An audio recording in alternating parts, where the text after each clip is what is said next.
Cristiane Borges e hoje eu vou falar para vocês um pouco sobre os desafios da energia limpa, renovável e sustentável à luz da teoria e da aplicação do conhecimento. Tá? Eu sou professora sou professora no Instituto Federal de Goiás, no campus de Lusiânia. Sou coordenadora do eixo de Design Factory do CityLab IFG e também sou coordenadora de recursos humanos do Polo de Inovação Embrapi. Que aí o foco da palestra é justamente mostrar o que é eficiência energética, um pouco sobre o Polo de Inovação Embrapi e o que vocês podem esperar assim, da gente enquanto Polo de Inovação. Tá? Então, se alguém aqui tiver alguma ideia relacionada à energia renovável, à energia limpa, podem nos procurar depois. Tá? A gente está vivendo um tempo de mudanças. Que, assim, a única coisa constante na vida é que a gente vai ter várias mudanças. Então, nos últimos tempos, nós vivemos a pandemia, estamos vivendo uma guerra, então tudo isso gera uma série de mudanças. E a pandemia em si, ela afetou bastante assim, nós, principalmente com relação à parte de energia elétrica, porque as pessoas começaram a ficar mais em casa e começaram a utilizar mais as tecnologias. Então, isso acaba que sobrecarrega qualquer tipo de data center. Então, por que não começar a estudar essas questões assim de as questões elétricas, para a gente conseguir otimizar, fazer assim, essa otimização, essa eficiência energética para nos ajudar enquanto tecnologia também. Tá? De acordo com o estudo sobre a matriz elétrica mundial, a gente tem diversos tipos de geração e transmissão de energia elétrica, vários tipos de energia. Então, a gente tem que, no mundo inteiro, uma das energias mais utilizadas é a energia mineral, principalmente com relação ao carvão. Mas aí você também tem a hidráulica, gás natural, nuclear. Só que, comparado com o Brasil ele tem mais de 60% da geração de energia elétrica é feita através das usinas hidrelétricas. Aí depois vem biomassa, eólica, gás natural e uma série de outras. Então, aqui a gente vai dar um panorama das principais tipos de energia. E, com base nisso, mostrar as vantagens e desvantagens de cada uma delas. Por exemplo, a energia hidrelétrica. A grande vantagem da hidrelétrica é que ela é uma fonte limpa e renovável. E tem um baixo custo para a produção quando você vai fazer a transformação da água em energia, depois quando você faz a construção da hidrelétrica. Então, você tem um custo inicial para fazer a construção, mas a partir do momento em que você já tem a usina construída, esse custo se reduz bastante. E não emite gases do efeito estufa. Mas, em relação às desvantagens, você tem alta dependência das chuvas para repor os reservatórios. Então, em épocas do ano que você tem uma quantidade menor de chuva, isso afeta diretamente na geração de energia. E, com isso, você tem a energia mais cara. Então, a conta de energia ela fica mais cara. E, normalmente, também, a construção dessas hidrelétricas elas vão prejudicar o meio ambiente, porque você faz o alagamento, você tem que, dependendo da situação, você tem que evacuar determinadas áreas. Então, tudo isso acaba causando um determinado impacto para o meio ambiente, apesar de ser uma fonte de energia limpa e renovável. A energia solar, ela não requer uma área muito extensa para você montar um parque tecnológico com energia solar. Ela é renovável, porque você tem a fonte de energia sendo o sol, como fonte de energia. E você também tem economia na conta de luz. E, como consequência, você também não vai poluir o planeta. Mas a grande desvantagem, isso assim, se bem que assim, de alguns anos para cá, isso vem melhorando um pouco com o incentivo do governo federal para construção assim, dessas usinas, mas você tem um elevado preço na hora de fazer essa produção comparado com outras fontes de energia renovável. E aí, quando você vai armazenar também, você tem formas pouco eficientes E você também tem essa intermitência em relação à geração de energia, né, porque você só tem a presença principal do Sol, né, durante o dia. E você também tem a queda da produção, né, de energia solar em inverno ou em locais que você tem alta ou média altitude. O IFG ele tem um projeto de eficiência energética que já desde 2018. E aí, então, a gente tem alguns campos. Na realidade, vão ser implantados em 12 campos do IFG. Painéis solares. E aí, a partir desses painéis solares, eles pretendem, né, fazer uma economia de energia dentro do campus. Então, a gente já tem 2 árvores solares. Então, tem a árvore solar do campus Goiânia e do campus Itumbiara, mas os outros polos, nos outros campos do IFG, você tem que estão fazendo a instalação de painéis solares nos tetos principalmente dos laboratórios, tá?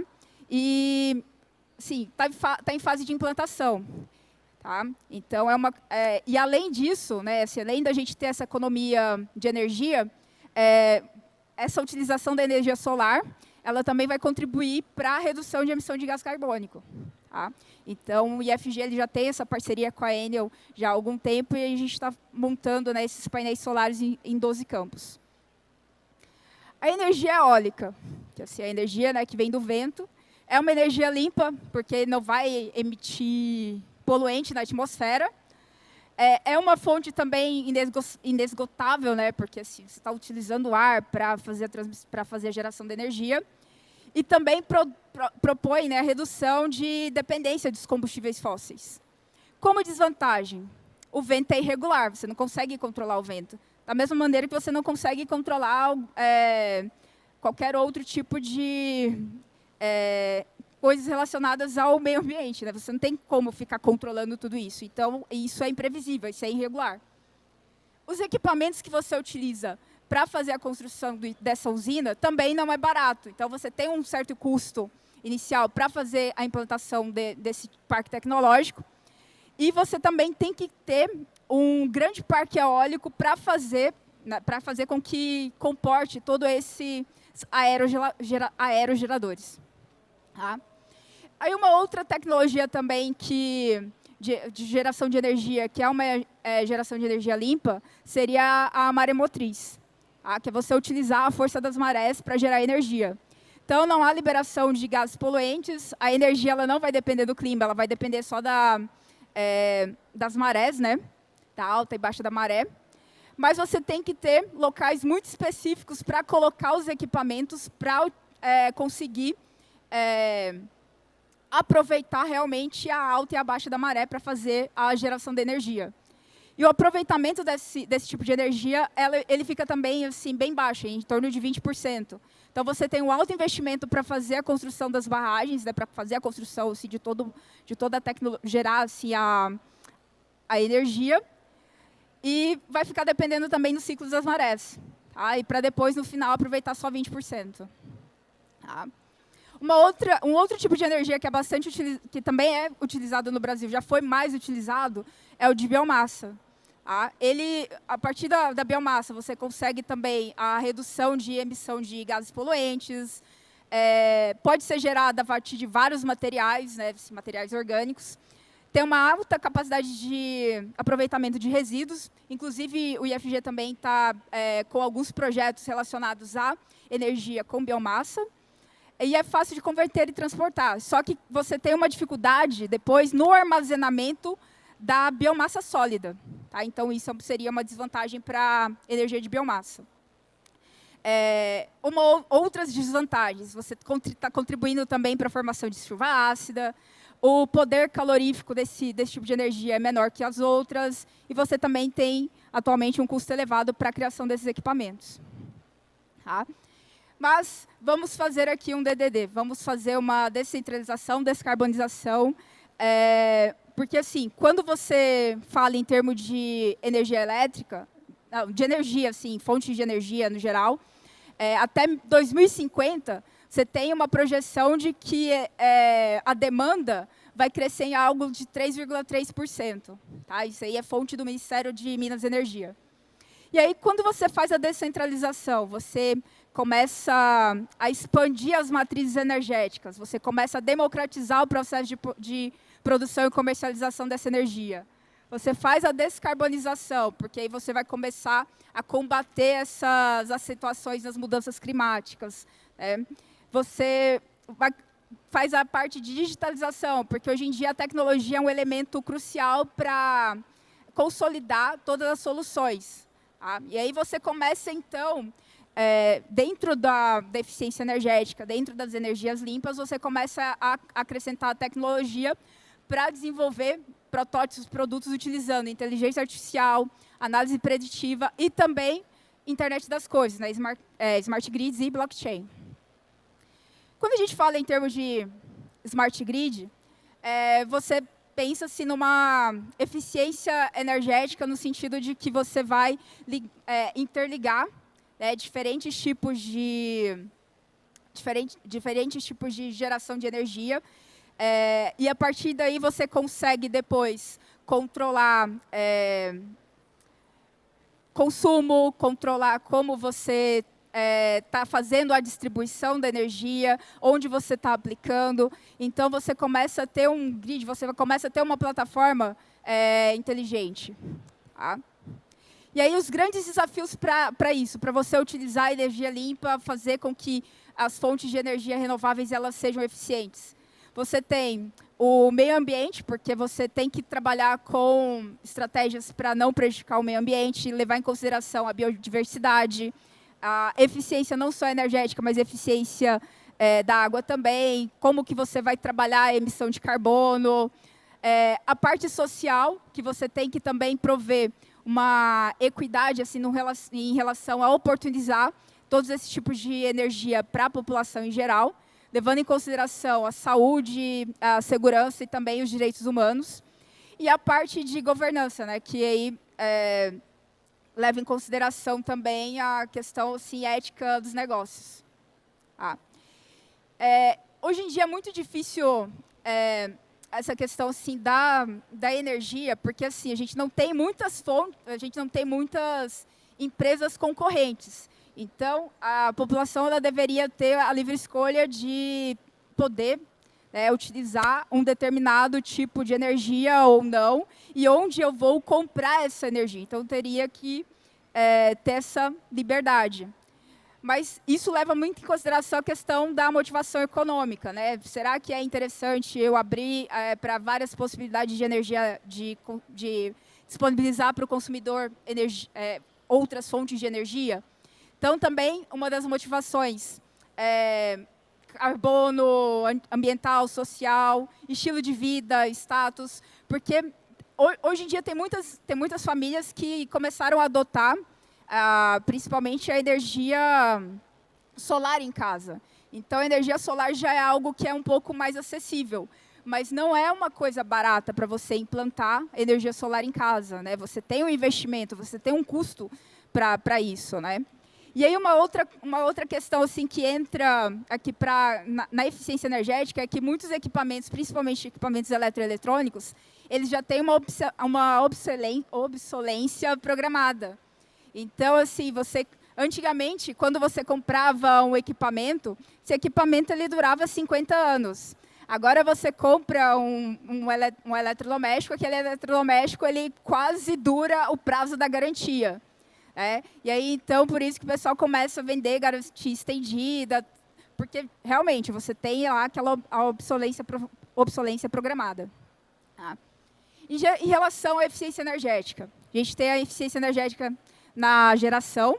Então, você tem que o desenvolvimento de equipamentos, formas inovadoras para a geração da energia, dessa energia elétrica, eficiência também nos geradores e nos transmissores, para fazer com que você consiga também uma otimização no aproveitamento de resíduos. No caso, por exemplo, da produtividade da biomassa, na cadeia de lixo.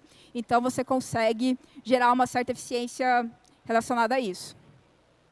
No consumo, porque aí você vai levar em consideração automação industrial, automação residencial, automação veicular, eletrodomésticos, ar-condicionado, Porque assim, um dos grandes vilões ainda em casa é o ar-condicionado.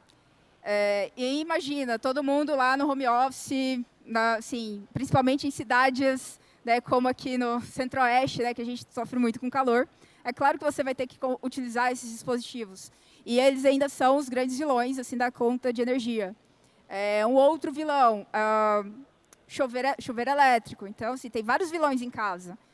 Então, tentar também, assim, dentro da eficiência energética, também controlar, né, qual vai ser o consumo dos eletrodomésticos. Comercialização, comprar mais energia com o mesmo dinheiro, técnicas de inteligência artificial aplicada para essa comercialização e previsores, né, para determinados tipos de provedores de energia, como, por exemplo, vento, chuva, sol, e abundância também de dados do setor elétrico. E aí, falando um pouco da Embrapi, a Embrapi ela tem 61 unidades, né, isso é uma fonte de 2020. Tem algumas unidades que estão em fase de implantação e tem edital para novas sedes também da Embrapi. Ela está, hoje, mais ou menos em 15 estados e o Distrito Federal. Tem em torno aí de 1.067 projetos contratados e 721 empresas parceiras. Tá? E aí, em Goiás, a gente tem no IF Goiano, a gente tem Embrapi na Universidade Federal e no Instituto Federal, né, falando assim de universidades públicas. A Embrapi Nacional, ela é dividida em algumas áreas, né? Então, você tem a área de eficiência energética, você tem a área de agronegócio, a área de inteligência artificial e outros. E ela trabalha, né, com o Ministério da Educação, Ministério da Saúde e Ministério de Ciência e Tecnologia. Tá? E aí você leva em consideração que nessas instituições você vai ter uma mão de obra especializada, porque às vezes você tem também recursos insuficientes. E então você faz uma parceria público-privada, tá, com as empresas, onde uma empresa ela tem um determinado problema e aí nós vamos prover uma determinada solução para aquele problema, tá? A partir também da gestão de projetos. Falando da Embrapi EFG, nossa unidade ela foi credenciada no ano de 2020, então bem no auge da pandemia. A nossa área de competência ela é tecnologias energéticas industriais, com a sublinha de atuação e eficiência energética. O nosso polo de inovação Embrapi ele tá instalado junto com o CityLab, nesse prédio aqui, em Goiânia, que inclusive fica perto do Ceasa. Tá? Então, todos estão convidados para conhecer quando estiverem em Goiânia. Tá? E o nosso objetivo principal é contribuir com o desenvolvimento de inovação e tecnologia nos processos de geração, transmissão, distribuição, comercialização e consumo de energia elétrica no âmbito nacional. Então, por isso, assim, que quando eu falo, apesar de, assim, de o polo ser um polo do IFG, que é um polo que está assim, no estado de Goiás, a nossa atuação ela é uma atuação nacional, porque a Embrapi ela é nacional. Então, se você é estudante de uma outra universidade, mas quer desenvolver projeto aqui com a gente, porque a sua área de atuação é eficiência energética, você pode nos procurar. Tá? E aí, por onde eu começo? Normalmente, você começa por onde? Pelo problema da empresa. Então, nós precisamos, né, para montar os projetos, da parceria com a empresa, porque é uma parceria público-privada. Então, a gente precisa da parceria com a empresa. Então, a empresa ela tem que apoiar a sua ideia. Então, se ela tem um problema, ela vai procurar a Embrapi, ou você pode procurar a empresa e propor um determinado projeto, e aí, assim, faz o acordo de parceria, a gente dá prosseguimento. Tá? E ele tem que ter como objetivo desenvolvimento de produtos inovadores, produtos ou processos inovadores. Então, aqui a gente trabalha com inovação. Tá? Então, inovação, assim, raiz. Então, eu tive uma ideia, mas eu acho que essa ideia já foi implementada. Não, então, assim, a gente precisa de uma ideia inovadora. Tá? E essa inovação, ela poderá, né, deverá fazer parte dos produtos comercializáveis da empresa. Então, assim, é você colocar em prática a sua ideia, e a sua ideia ela vai para o mercado. Tá? Então, por isso que é muito interessante essa parceria. Tá? E aqui um exemplo, por exemplo, assim, de qual que é o problema e qual que vai ser a solução. Então, eu tenho aqui uma empresa que ela gostaria de desenvolver um sistema de carregamento de baterias que possa oferecer, né, para o cliente, de forma que ocupe o menor espaço possível que possa utilizar a energia renovável. E aí, então, a gente pode montar assim, vamos então criar o projeto para criar assim, uma estação de carregamento de baterias que vai ser instalada, que pode ser instalada do lado de fora da fábrica, e ao mesmo tempo ela fica também protegida, né, de condições climáticas e temperaturas extremas. Então, esse é um exemplo assim, do que pode acontecer, né, do problema da empresa e do que você pode prover de solução. Tá? E aí, fica o convite, né? Quando a gente fala em termos de eficiência energética, em termos de energia, a gente tem que combinar vários tipos de energia, porque assim, quando falamos de energia eólica, energia solar, você tem uns gaps em que você não tem uma produção 100%. Então, você precisa de um outro tipo de energia para te dar suporte. Então, vamos utilizar a parte hidrelétrica. Então, assim, você vai aliando o melhor de cada tecnologia e, a partir daí, você faz uma combinação para garantir realmente essa eficiência energética. Então, aqui fica o convite. Provavelmente, muitos de vocês não devem conhecer esse desenho, né, que fez parte assim, da minha infância, já contando a idade, tá? Mas o planeta ele precisa de nós. Tá? Então, obrigado. Se vocês tiverem alguma dúvida, podem perguntar. Esse é o nosso endereço, vocês podem também nos visitar. E esse é o link para acessar mais informações sobre a Embrapri.